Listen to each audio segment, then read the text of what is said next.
Okay, so part two, let's talk a little bit more about paramedics and stress and how it affects us. One of the things to be aware of is that we are a profession that's in crisis about stress. And I'll tell you a bit of a story.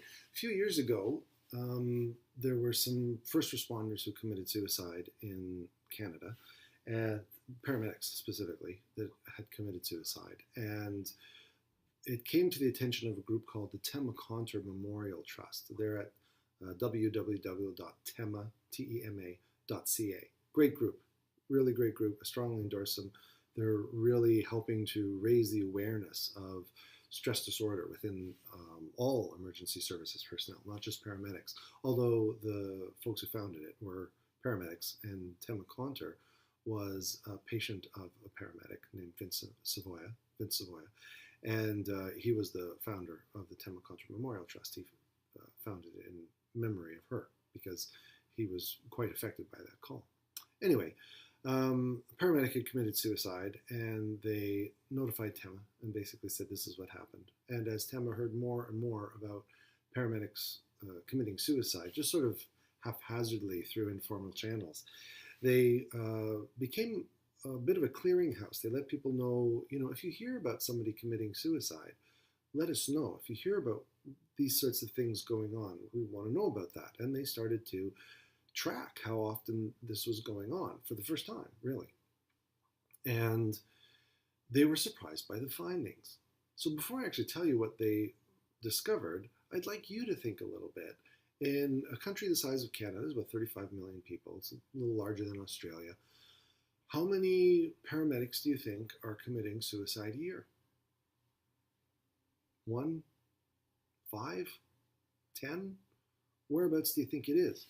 Well, what Tema found out as they started to monitor paramedics committing suicide is that there was about one a week. And this was from 2014. These numbers have stayed consistent since then. That there's roughly, on average, one paramedic committing suicide every week due to post-traumatic stress, which is astounding. It's just an astounding number.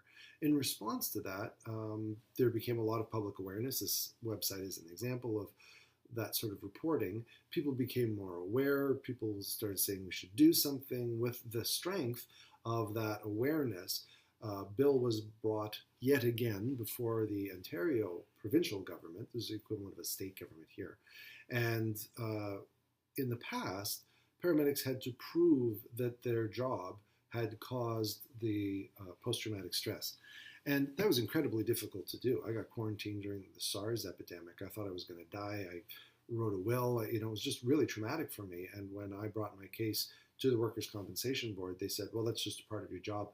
We're not going to compensate you for that. And I was actually never compensated for the fact that I got post-traumatic stress clearly from the job, diagnosed by 3 different healthcare professionals. So it was really difficult to get help because it was the government basically saying, yeah, that's going to be really expensive. We don't want to do that. So a bill was brought before government based on all that was going on.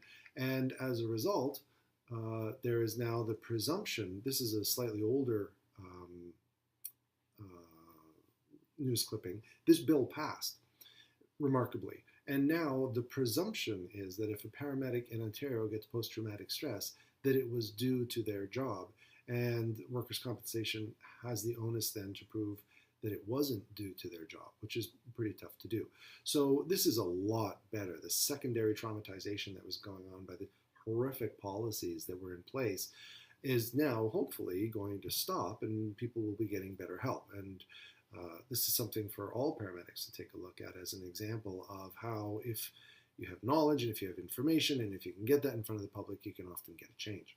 So what's causing all of this distress? Why are paramedics killing themselves? What is it about this job that is so detrimental to the people who perform it? And it's not just people killing themselves. There's a lot of suffering that doesn't get as far as suicide, much more than the people who commit suicide. Not to diminish the suicide that's happening, but if you add up the absolute numbers of people who are suffering, there's more people who are alive and suffering probably than those who died. So how does this all happen? And this clip, by the way, comes from the Tema website and an awareness campaign that they had of what a toll the stress takes on paramedics. And it was called their Heroes Are Human campaign. Great campaign. Commercials are on YouTube too if you want to take a look for them. So, what is it that's causing all this trouble for us? Well, first of all, there's the normal, the expected stuff. If you say to somebody, I'm a paramedic, they immediately start imagining the sort of things that you're taking a look at. And this is a particular study, 2014, that talks about what paramedics list as things that are stressful for them. And if you take a look at it, it's all basically gruesome, threatening stuff, the stuff that we expect that paramedics are going to see in the course of their job. However, there's a lot of stuff, as we've done further research on this, and by we, I mean people other than me, there's a lot of things that were unexpected when researchers started to ask paramedics, what is it that's so stressful about your job? And one of the big things, in fact, one of the biggest things that paramedics found stressful was a sense of helplessness, a sense of not being able to do what they were supposed to do. And in response to that helplessness, there's a variety of feelings. So they suppress or numb their emotions to the point of anhedonia, which means an absence of feeling. The helplessness is often unconsciously exchanged for anger. People who are very stressed also tend to come across as very angry people. If you know a burnt out response worker, their initial impression is often somebody who's very angry and very bitter. Another thing that we discovered, which we weren't quite expecting, is that we were really strongly affected by pathos and poignancy, which are basically fancier words for saying, this intense feeling of sympathy and pity and of wanting to help. And the helplessness is often, wrapped up in poignancy. Sorrow, regret, all these words. Sometimes I see, as you all have, pictures of starving kids in Africa, and they're just really literally walking skeletons. And that is the picture you could put in the dictionary beside poignancy. It is a poignant sight to see a child starving to death helplessly, So that pathos and poignancy, that's really difficult for us. One of the calls that I used to find really difficult was going into a nursing home and seeing little old ladies and little old men who are perfectly aware, perfectly lucid and clear, but their families had died, everybody that they known had died, and they were spending their life in this, pretty cinder block prison, just waiting to die because there was nobody left in the world that they knew.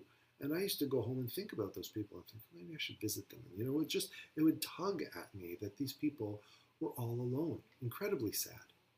Another thing that you won't be experiencing yet as students, well, maybe you are a little bit as students in a university, but that you're really going to experience when you get out and you're professional, is this organizational incompetence, the lack of recognition. It gives rise to something called moral distress. And moral distress is a sense of not being able to do the thing that you wanted to do when you got into the job. Old burnout, police officers or paramedics or emergency nurses who say, I don't give a shit anymore.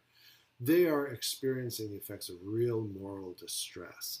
So you become a paramedic because you want to help people, but you find that most of the time you're spending your Fridays and Saturday nights picking up drunks, and you're picking up people with mental health issues who are abusive to you and very difficult to establish rapport with, and you just keep picking them up and you keep bringing them back to the hospital or wherever it is, and then next week you're just picking them up again, and after years of this you realize this is futile, this is stupid. I came here to try and help people and I can't. And that helplessness leads into anger, and that's where you see paramedics using derogatory terms for people with mental illness, or using derogatory terms for people who are under the influence of alcohol, like I just did, calling them drunks. Drunks and crazies. Paramedics get really frustrated with these people because they got into the profession to help them out. Nobody gets into paramedicine because they hate people. But you find a lot of paramedics who've been in the job for a while who kind of hate people. And the reason they do is because they feel so helpless and they have this sense of moral distress, the conflict between what we want to do and the workplace values that say, look, it's not up to you to heal or help. You just get them in the hospital, drop them off, get back out on the road, pick up the next body and dump it at the hospital and just keep going until your shift is over. So those things are actually very difficult for paramedics to work with, very difficult to deal with us. very difficult for us to deal with. So how do we process these things? What do we do when we've had these really strong experiences that affect us powerfully and, cause reverberations in our emotions and in our thoughts and in the somatic sensations in our body, the tight stomach, the tight shoulders, the nausea, the dry mouth, the sleeplessness? What do we do with that stuff? Well, there's a few ways that we deal with it that we're pretty used to, that anybody who's worked as a paramedic will be familiar with. First of all, we take a break. We get away from it. If it's too much, we just call in sick. Sorry, can't come in today. I don't want to play. And we found that this is actually a really useful thing, that having downtime is important for people who are working in high stress situations. Also, talking it out. We sit down and we talk with our friends and we talk about what happened. And we talk in an interesting way. And it's important to understand the dynamic of how we speak, because usually you don't get paramedics saying, how you doing? I'm okay. How are you? I just had a really bad call. I want to talk about it. And then all you do is talk about it like in a counseling session for the next 2 hours.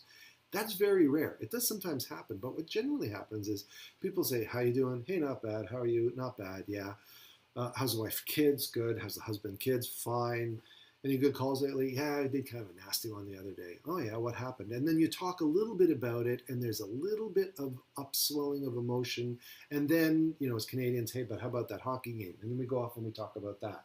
And then we say, that call, and it comes back up a little bit, or maybe it comes up in another conversation. But we don't just sit down and go and process these calls. We kind of titrate it a little bit. It's like there's this off-gassing process of stuff that we're working with and assimilating. And understanding that dynamic is important for you when you're feeling this kind of an off-gassing process. And it's important when you're listening to somebody who's going through that you don't try and, pull all the gas out, tell me more, and, make them uncomfortable with the fact that they have to perform for you. And that you're not feeling like, hey, you're avoiding it. You're not challenging them and saying, come on, let's talk about this. Obviously, this is bothering you. Let people talk about it to the extent that they want to talk about it, but not more. Don't force people to talk about stuff, because we actually have pretty good research now that shows that that's not really a healthy thing to do. So talk it out, but talk it out at a nice, comfortable pace for the person who's feeling the emotions. And then we laugh it off. It's also really important to understand this. If you're coming into our culture, if you're in our culture, we are really, really, really sick. We have a bizarre sense of humor. And that's known, and it's understood, and it's adaptive. It's a good thing. We do that within our own culture.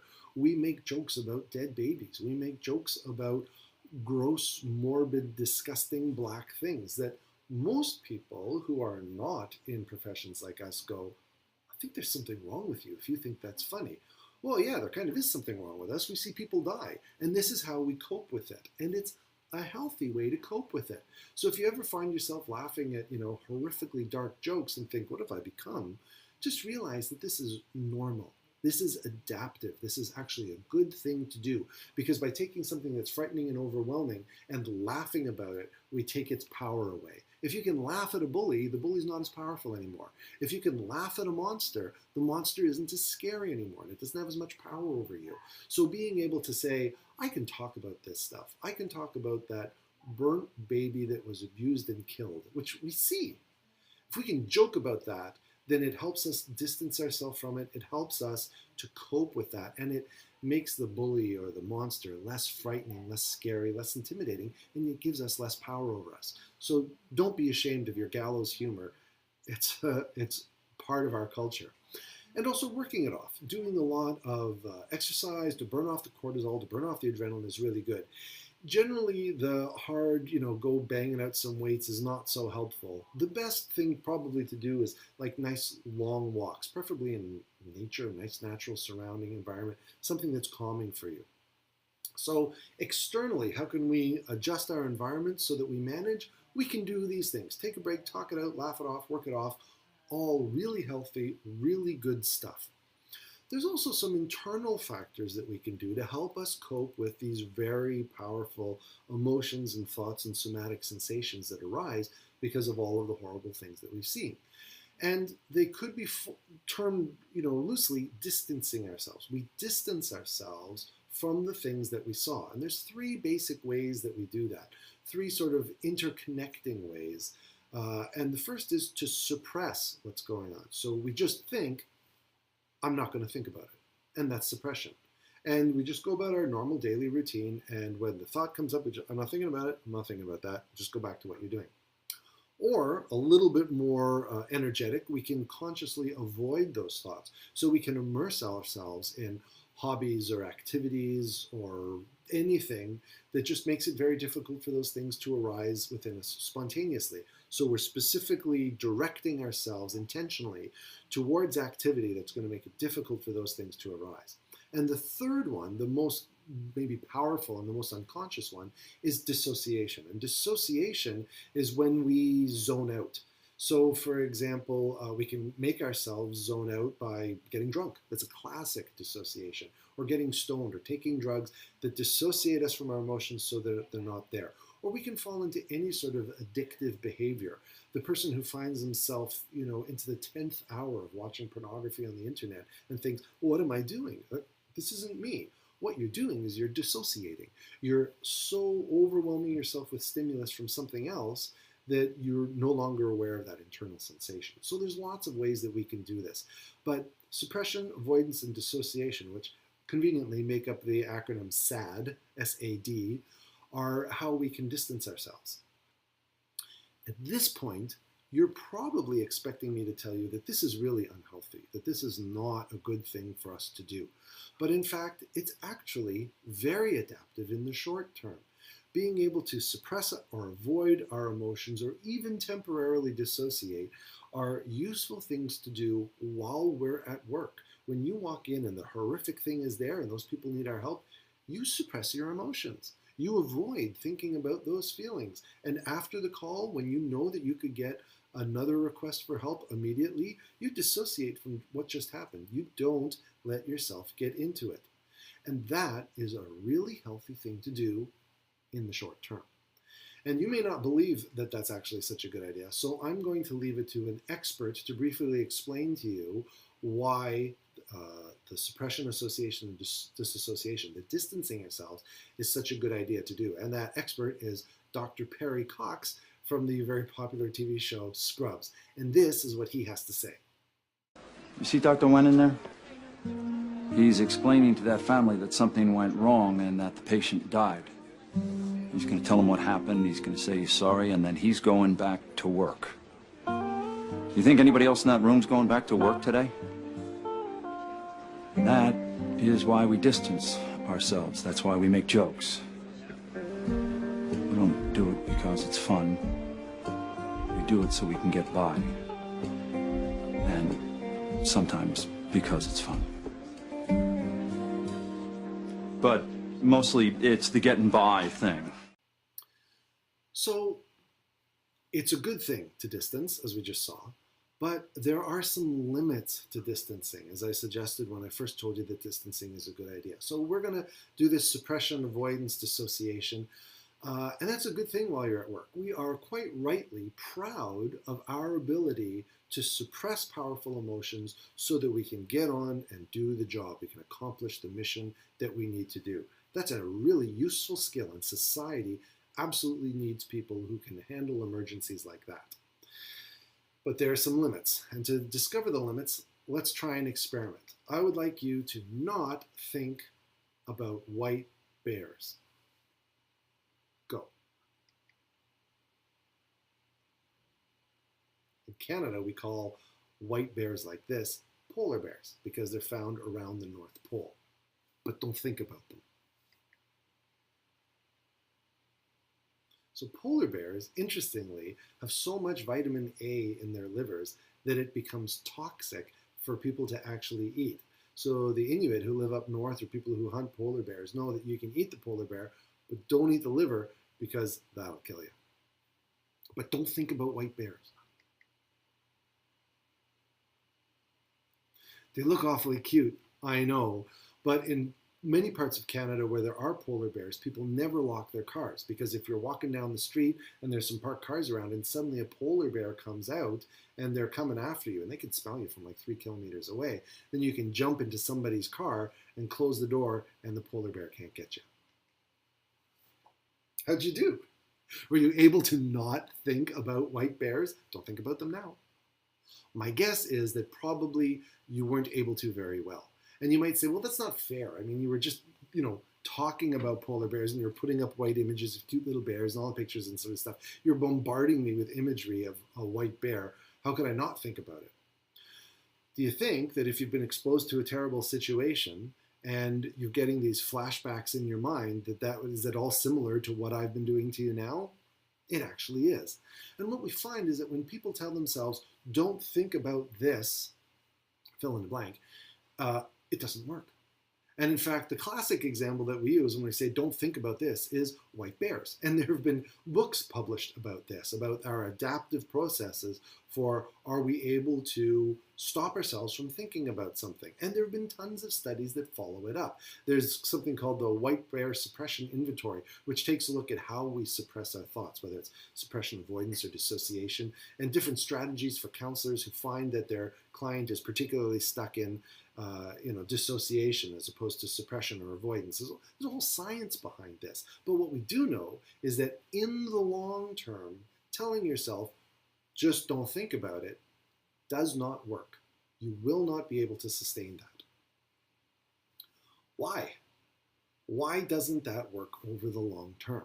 Well, there's a few reasons. And if you think about suppression, for example, suppression is an awful lot like trying to hold a ball underneath the water. It takes an awful lot of effort. You're constantly working at this, and that's exhausting.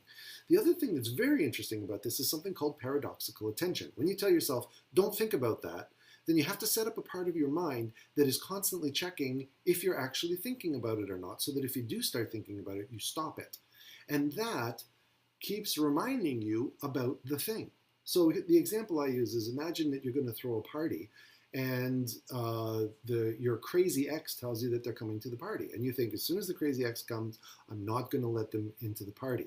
So instead of enjoying the party, what do? You spend the whole party looking around to see if your crazy ex has shown up. And that wrecks your party because you're constantly thinking about the crazy ex or about whatever it is that you don't want coming into your space.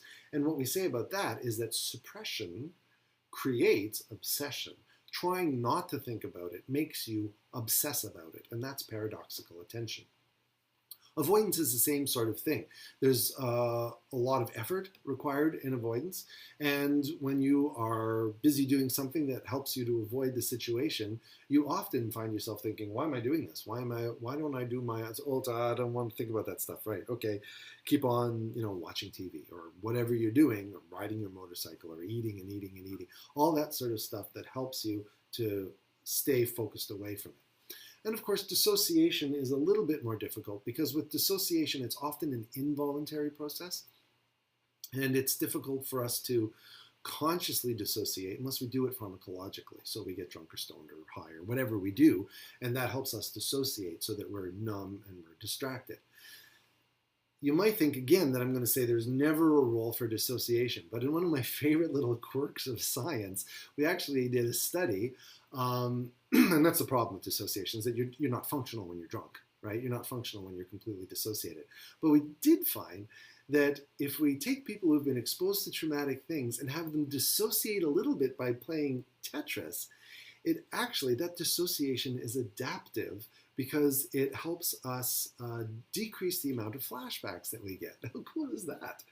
So these short-term strategies, the distancing strategies, are actually quite good. They're useful strategies, but in the long term, because of loss of functionality, because of the effort that's required, and because of the paradoxical attention that we pay to this, they end up not working over the long term.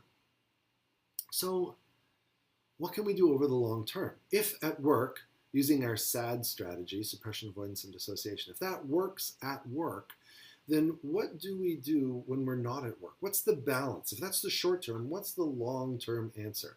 And the long-term answer, we're realizing now through a lot of really good research, is a process called mindfulness. Mindfulness and acceptance. So if suppression is shutting it out, mindfulness is letting stuff in. And as you can imagine, we have to be careful about that. We have to titrate that. We have to be judicious in how much we allow things to get in. You can't just completely open the doors or else you can get blown away.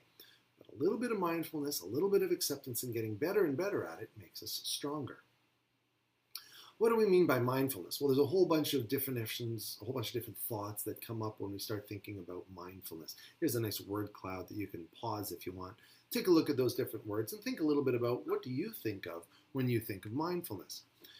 Here's a great definition from Jon Kabat-Zinn, who is the founder of mindfulness-based stress reduction, which kind of started up in the 80s. He's kind of the granddaddy of the whole thing. And he says it's the gentle effort to consistently pay attention to the present moment with acceptance. So there's a few important terms there. First of all, it's a gentle effort. You're not a drill sergeant forcing yourself to do something. It's gentle. It's also consistent, which means over the long term. If I say, hey, take a quick look at this, we can go, huh? And I'll get your attention. But holding your attention is a whole different thing, as any entertainer or lecturer will tell you. Holding somebody's attention is much more difficult than catching it in the first place. So keeping that consistency of their attention. And the attention is focused on here and now, in the present moment, what's going on around you, whether you like it or not. What is actually around you is what you focus on. And there's a sense of acceptance, not how do I get out of here, but this is okay. This is all right. I can be here. I can be comfortable here. So let's try it. And what I'd like you to do, wherever you are right now, is to close your eyes and just listen. Listen to the sounds that are around you. Listen to maybe the whir of your computer's fan. I can hear traffic in the distance. What can you hear?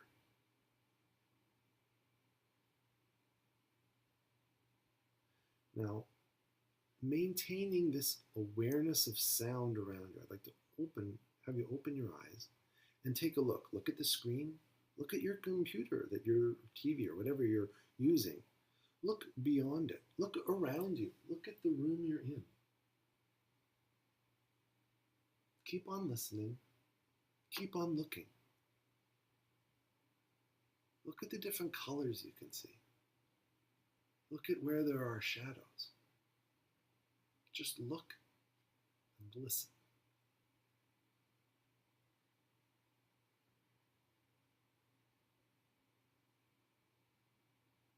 Now, maintaining that looking, that open eyes, open ears, I'd like you to open up your senses and become aware of what's going on in your body. Feel yourself sitting in the chair. Feel your feet, if they're in shoes or bare feet. Feel your back. Feel your chest move as you breathe. Feel the wind moving through your mouth or your nose as you're breathing. Just look, listen, and feel.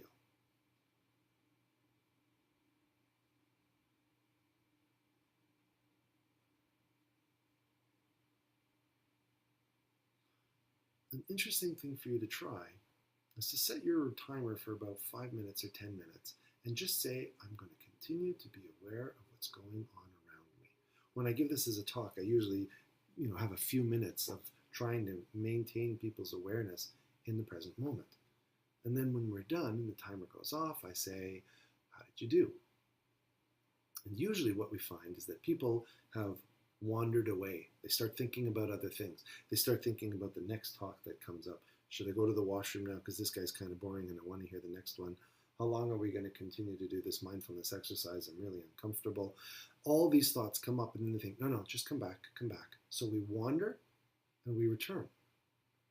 And the awareness of that process is also a part of mindfulness. And how do you treat yourself when you return? Because most people, when they realize that their mind has wandered off and they say, come back, it's with a sense of, man, how could I wander away so much? And they get frustrated. And that's where the acceptance comes in. Acceptance not only of this moment, but acceptance of the fact that your mind is going to wander away and you're going to pull it back. And it's going to wander away and you're going to pull it back. And this just goes on and on and on. And that's just part of how our minds work. So sitting and being aware and being mindful is actually something that's really useful. Does it work?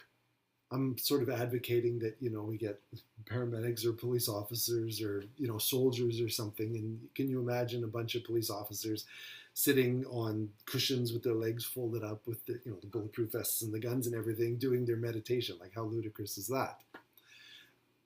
Actually, the reason that we find people doing things like this is because there's a lot of really good research that shows that this works. And you can pause the video here and take a look at these. I've given the DOI number for most of them, so you can look them up on the internet and start reading some of these studies. But I'll point out three specifically. And the three I want to point out are systematic reviews. So a systematic review means that it's a study of studies that have been done. It's a culmination of a whole bunch of primary studies. The first one I'll point out is from 2004, where they say mindfulness-based stress reduction can actually maybe help with a whole range of individual things, of clinical and non-clinical problems, just general life stuff. And usually when people hear about mindfulness and the benefits of it, they say, there's nothing that really actually helps improve everything like that. You're talking about panacea. But in fact, if you think about exercise, exercise helps us sleep. It helps us lose weight. It helps balance our endocrine system, balance our glucagon and insulin, and it increases our cardiovascular health. It's got these really wide range of physical, mental, emotional effects from one activity, exercising. And mindfulness, in a way, is kind of the equivalent of physical exercise for our body, only for our mind. The next systematic review that I want to talk about comes out of 2012, and their finding was mindfulness and acceptance-based interventions are associated with robust and substantial reductions in anxiety and comorbid depressive systems. So if you came up with a drug that helped relieve anxiety and depression, the two big sort of mainstays of why people present to counseling, you would make millions off of that drug if it really worked. And this is an activity that really works. And coming a little bit further into the future, 2013, mindfulness-based therapy is an effective treatment for a variety of psychological problems, especially effective for anxiety, depression, and stress. So this whole crazy idea of just simply being aware in the moment, mindfulness with acceptance, actually is quite healthy for us and helps decrease the stress. And if you think back to the car, being mindful and simply being aware of what's going on is kind of like telling Amy and the hippo and the scientist, would you just be quiet for a minute? Relax. Everything's okay. Just breathe. There's a reason we call it coming back to our senses.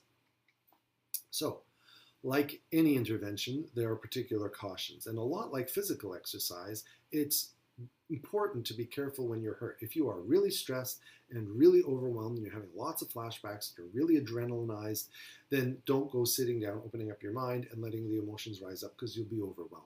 So often this is a good time, if you're that overwhelmed, to get some help. Or to do just a little bit of mindfulness, a little bit of activity. So try to be mindful and present when you're doing the dishes. Try to be mindful and present while you're cleaning something or going for a walk. It's hard to be mindful when you're watching TV because we get sucked into it, or playing on the internet or something. But try to do something that doesn't draw your attention, like a television show, and be mindful of yourself doing it, of driving, walking, whatever. Start low, work up to more. Don't sit down and say, I'm going to be mindful for 10 hours in a row. You're not going to do it. Try being mindful when you're first starting for a minute. Then build up to about 10 minutes. You wouldn't think it would be that hard to do 10 minutes, but it's actually pretty challenging. It is possible to overtrain in this. If you are too sensitive, then you can open up yourself too much. There's a balance. There's a balance between shutting down and opening up. It's kind of like getting into a really hot bath. You kind of go down, ooh, ooh, ooh, a little bit more, ooh, ooh, and you just kind of slowly sink into it. You don't just force yourself into a hot bath, but we also need to bathe, so there's a good reason to get into the bath, and that's the type of balance you're trying to find. So if you think about it, here's how we can actually do the process. We make some time for this, whether it's a minute or 10 minutes. Don't do much more than 10 minutes when you're first starting. We say to ourselves, this is my time to do this, so I'm going to stop thinking about all the other stuff, and when I sit down and be mindful, there's nothing that I'm trying to do other than being mindful. So we're not controlling, we're not suppressing, we're avoiding. We sit and we are aware of our surroundings, the sights, the sounds, the somatic sensations. Sound tends to be the one that is most powerful for bringing us into the moment. Whatever comes up as you're doing this, that's okay. If you find yourself wandering, as you return, don't get mad at yourself. Just note, oh, I wandered and I returned. That's interesting. If thoughts keep arising, say, that's interesting, those thoughts keep arising. let these things run their course. Don't try to force yourself into any one state other than just being aware. Remember, this is meant to be gentle. So be kind. Don't be hard on yourself. Don't be so critical of yourself, as people often are.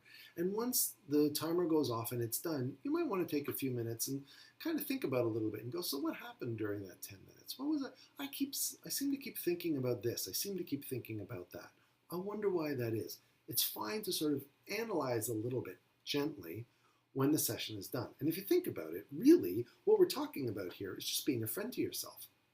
If you're going to be my friend, or if you want to have a friend, wouldn't you want a friend who makes time for you, who lets their stuff go, who doesn't try always to tell you what we're going to be talking about in the friendship, who is aware of what's going on in the conversation, who's accepting of your thoughts, who's patient, who's kind to you, and then goes and thinks about the conversation that you have and comes back and says, last time we were talking, I kind of noticed this. You talk about this a lot. Is that something that's a big issue for you? You're just being a friend to yourself. That's what really mindfulness and acceptance is all about. So, two questions. One is, what about flashbacks? As you've got this, tough stuff coming up, isn't it healthy to distance ourselves? Yes, it is. If the flashbacks come up, if it's really difficult, if this is stressful and disconcerting for you, then you need to get out of the hot bath a little bit and lighten up so that you're not forcing yourself into these situations that are making you uncomfortable and vulnerable. And also, another thing that people say is, this is kind of goofy, isn't it? I mean, sitting down and being a friend to yourself, being mindful, and all this weird stuff. I'm old enough to remember the 1970s when all of my previously sane adults in my life and role models went out and put on these really weird new Nike running shoes and polyester clothes and started running when we had perfectly good cars that could take you wherever you wanted to. And they would go and they'd start to run just for health. It was a goofy thing. And then aerobics started and people were dancing on TV and everybody said, this stuff is bizarre. Now, in the 2000 teens, someone says, I'm going to the gym, and we say, have a good workout. It's just completely normal. I'm going to go for a run. Oh, cool, I run too. How much do you run? Whereas if you said to somebody, I'm going to go and I'm going to meditate, they'd be like, okay, good luck, break a leg. I don't know, what do you say to somebody who meditates?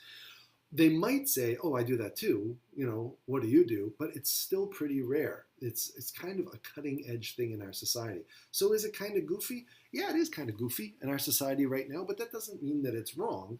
And probably in another 10, 20 years, this is going to be very mainstream. When I started meditating, it was back around 83 or 84, and it was an absolutely bizarre thing. Now mindfulness is everywhere. Everybody's doing it, and it seems to be much more common. You've probably heard of mindfulness before you started hearing about this lecture. So, trying to sum up a little bit, if you think about it, there's a range of emotions that we're talking about. And on one end is invulnerability, where we're a robot. And that's actually quite good when we're at work. And there's another end of the spectrum where we're very vulnerable. And sometimes, the negative view of that is that we're just like little babies crying about everything. But sometimes, if it's safe, we really do need to open up our vulnerability to listen to what's going on inside so that we have a good idea of what's going on. A lot of people say all the time, you need to talk more about what you're feeling. How many of us actually know what we're feeling? How do you find out what you're feeling if you don't take the time to sit down and be vulnerable and actually listen?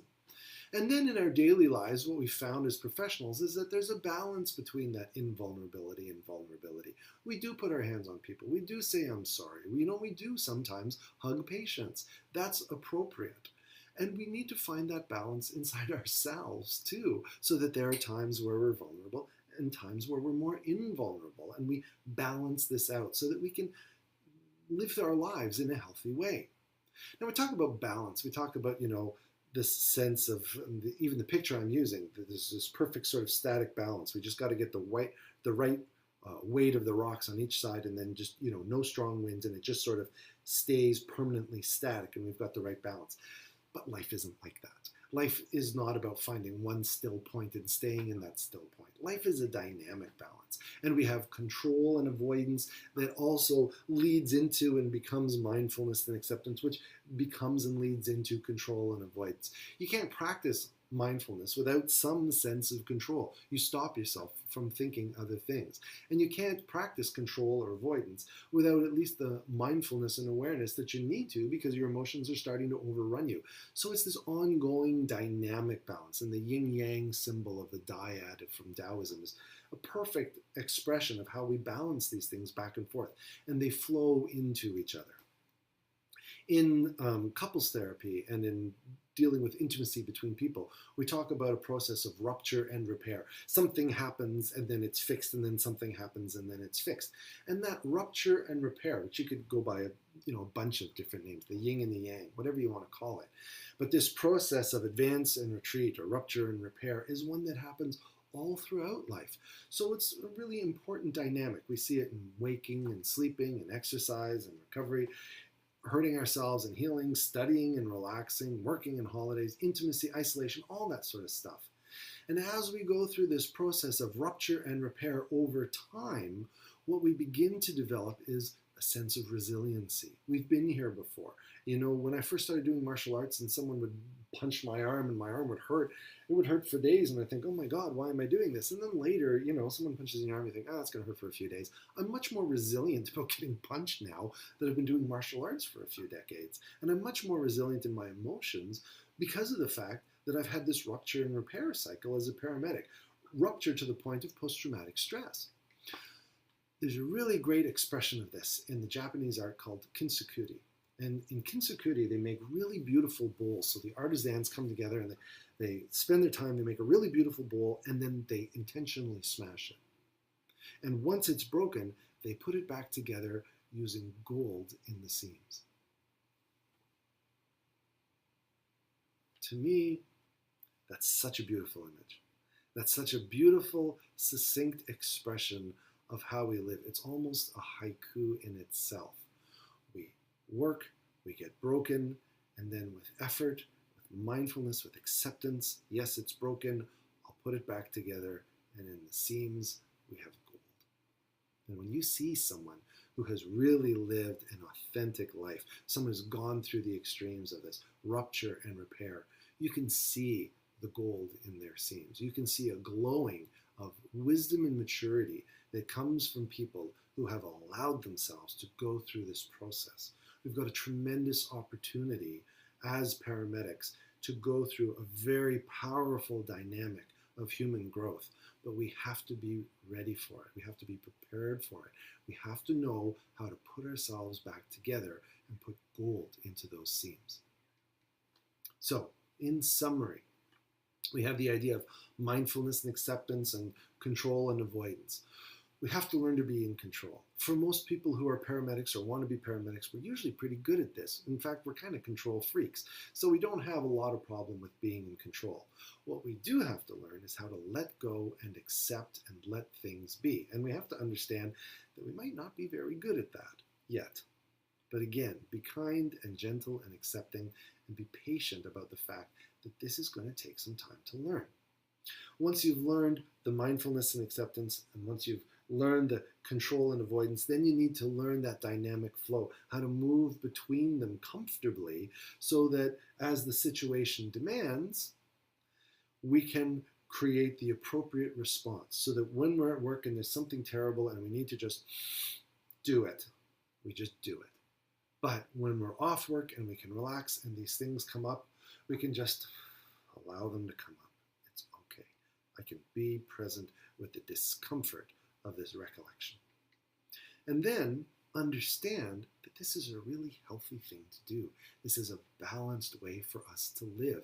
And this leads to resiliency and depth and maturity. What happens when we break? That's what we'll talk about next.